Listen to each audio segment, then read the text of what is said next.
Hey everyone, CJ here. Just wanted to talk about Webb Simpson and his latest victory up in Vegas at the Shriners there. So let's go ahead and analyze his swing. A couple things we're going to talk about. First off, from a setup position, if you look at Webb's grip here on his left hand, you can see that his left hand is very strong.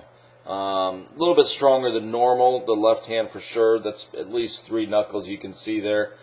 If you are a person that has a tendency to slice, this is something that you might want to look at doing.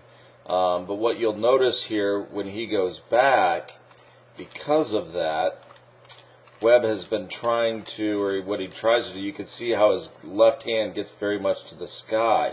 He's sort of fanning open that face.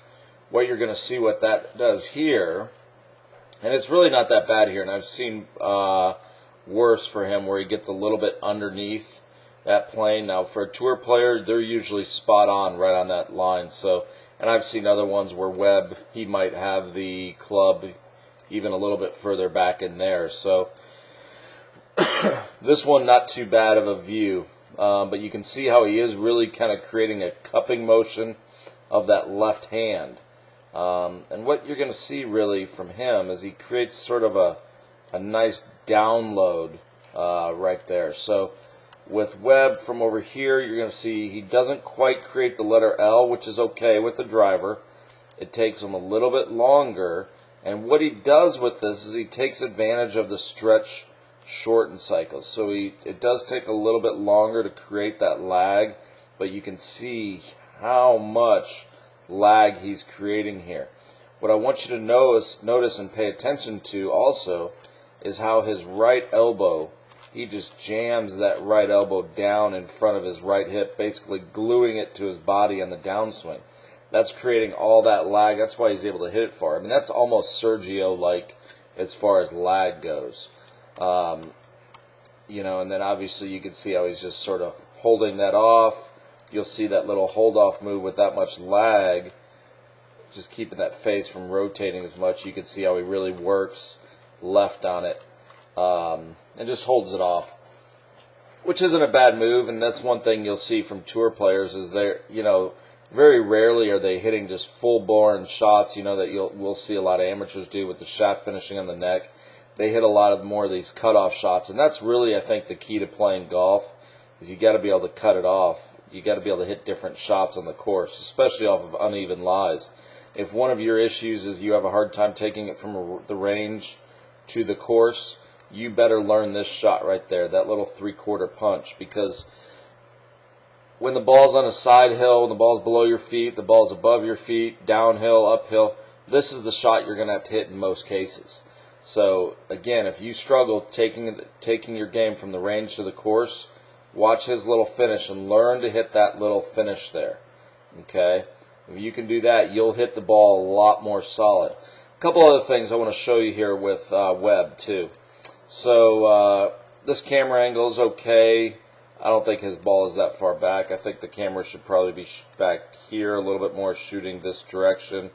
It would actually make that ball appear to be a little bit more forward. But for what we're looking at here, one of the things you're going to see here in this transition, and for people that have a tendency to slice, you do not do this. If you come over the top, look at his rear end, how it's going to the target.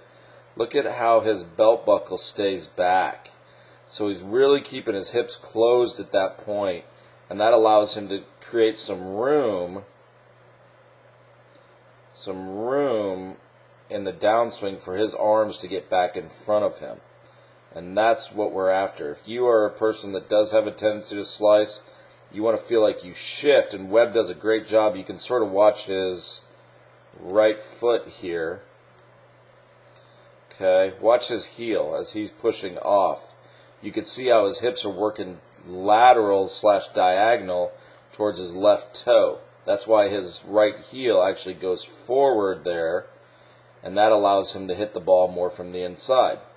Now, let's just, for interesting notes, just so we can all understand the golf swing, if you remember last year, or I guess it was 2 years ago at in Chicago at the Ryder Cup. Webb is sort of prone to the shank. Why is that? Well, let's talk about that. Anytime you sort of have this little download lag right there, you can see that it will sort of steepen the shaft in this direction. So his hands are going to run sort of away from him there. All right. You'll see other guys, that will sort of take this. The club will lay down back this direction. So the club will lay down more back, whereas his steepens just a little bit. What happens then, and you won't see it really in this one, but this is a great shot, but his club has a tendency to get underneath this line. So therefore he hits that push, and when you get that club getting underneath this line, accompanied with that much lag, that's where that hosel can come from. So, obviously you look at Webb, great player. I think he's won 5 times now on the PGA Tour, including a major. Don't think of any of this as me sort of dogging his swing, but I want to show you what's good about it and what's bad about it so we can all learn from it. So if you have that tendency to shank it, understand you're probably getting a little bit. You can shank it from several reasons. You can come over the top and shank it. You can change your posture and shank it. You can go towards your toes. There are several reasons, but when we're talking about Webb here, it's sort of that steepening effect because he's sort of that download there in his wrists. But what can we learn from Webb's swing? One, sort of a delay in the wrist action, sort of creates that stretch, shortened cycle of the wrists, and he's jamming that right elbow down in front of his rib cage. That's a great way to create power. Another way you can use this is watching Webb's hips here. Watch his belt as he's transitioning. You could see that back into the target. Typically, if you are a slicer, this right hip right here will come forward versus you could see Webb how it stays back enough. That's perfect right there. Arms are, that's such a great position. Arms, hands really right down on that line. Great position there. And then again, if you want to learn how to take your game to the course, you need to learn to hit this 3/4 punch hold-off shot. So that's the way to play golf, and you'll see next time you watch guys on TV, watch how many times, not on their drivers, but on their irons, watch how many times they're sort of hitting these little hold-off shots, and you will improve your ball striking. Thanks for your time. Thanks for the San Francisco Golf Performance Academy for these videos that are posted on YouTube.